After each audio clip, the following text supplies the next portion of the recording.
금융지킴이 아나운서 장예인입니다. 예금보험제도의 개요를 소개해드렸던 지난 편 기억하시죠? 예금보험공사에서 보호하는 금융회사와 또 금융상품에 대해서도 살펴봤었는데요. 이번에는 해당 상품을 얼마만큼 보호받을 수 있는지 보호 한도에 대해 알려드릴게요. 망했어. 예금자분들께서 예금 보호 한도와 관련해 매년 많은 문의를 해주신다고 해서 자주 하는 질문 3가지를 추려봤는데요. 순서대로 한번 살펴볼게요. 예금자분들께서 예금보험공사에 많이 하시는 질문 중 하나가 바로 보호 한도 부분인데요. 금융회사별로 1인당 원금과 이자를 합쳐 5천만 원까지 보호해드리고요. 이는 원금과 소정의 이자를 합산한 세전 금액을 기준으로 합니다. 이때 이자는 예금보험공사에서 정하는 이자율과 상품 가입 시 약정된 이자율 중 낮은 이율이 적용되기 때문에 실제 약정된 이자와는 다를 수 있습니다. 또한 보호 한도는 최고 한도만 있을 뿐 최저 기준은 없어서 소액이더라도 5천만 원 이하면 액수에 상관없이 보호받으실 수 있습니다. 내 돈! 그렇다면 보호 한도 5천만 원이 금융상품별인지 혹은 금융회사별로 산정되는 금액인지 궁금하실 것 같은데요. 정답은 금융회사별입니다. 금융회사별로 예금자 1인이 보유하고 있는 보호대상 금융상품을 모두 합친 금액을 기준으로 보호 한도가 산정됩니다. 이때 금융상품별 혹은 금융회사 지점별로 보호 한도를 산정하고 있지 않다는 점, 개별 금융회사별로 5천만 원씩 보호된다는 점 꼭 기억해 주시기 바랄게요. 더 빠른 이해를 위해 사례를 살펴볼까요?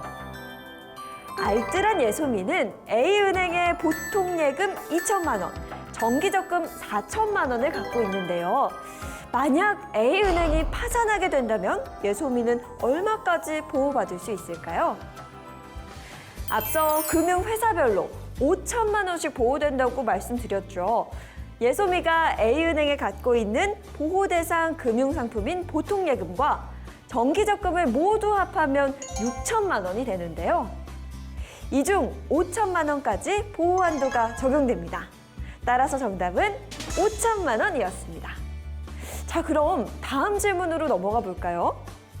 여러 은행의 예적금을 예치해 놓은 경우 보호 한도가 어떻게 적용되나요? 한 개 은행만 주거래로 이용하시는 분들도 있지만 금리를 비교해보며 여러 은행을 함께 이용하시는 분들도 많죠? 다수의 은행에 예치해 놓은 경우는 어떻게 될까요? 다른 예시를 한번 들어볼게요. 예소미가 A은행의 보통 예금 2천만 원, 정기적금 4천만 원 뿐만 아니라 B은행에 정기적금 4천만 원을 갖고 있다고 해볼게요. 이 경우에는 얼마까지 보호받을 수 있을까요? 마찬가지로 금융회사별로 5천만 원씩 보호된다는 점만 기억하시면 됩니다. 보유하고 있는 금융상품인 보통예금과 정기적금은 모두 예금 보호 대상에 해당되고요.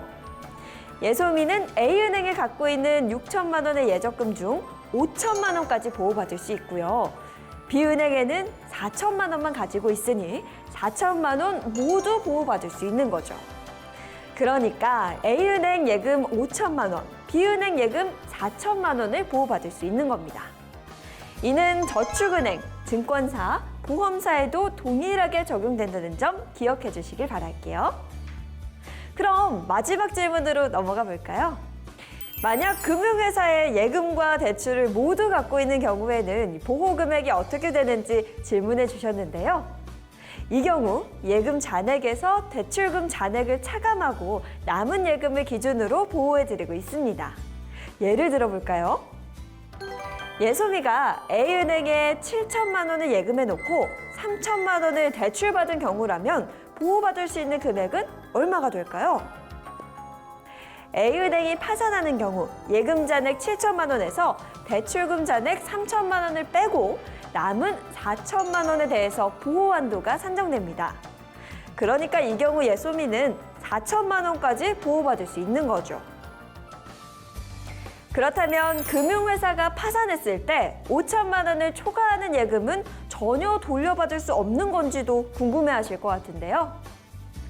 보호 한도를 초과하는 예금은 예금보험공사가 보험금으로 지급해드리지는 않지만 금융회사의 파산 절차에 따라 파산재단에서 배당금의 형태로 일부를 받을 수 있다는 점도 참고해 두시면 좋을 것 같네요. 자, 보호 한도와 관련해서 여러 사례들을 살펴보며 꼼꼼히 알아봤는데요.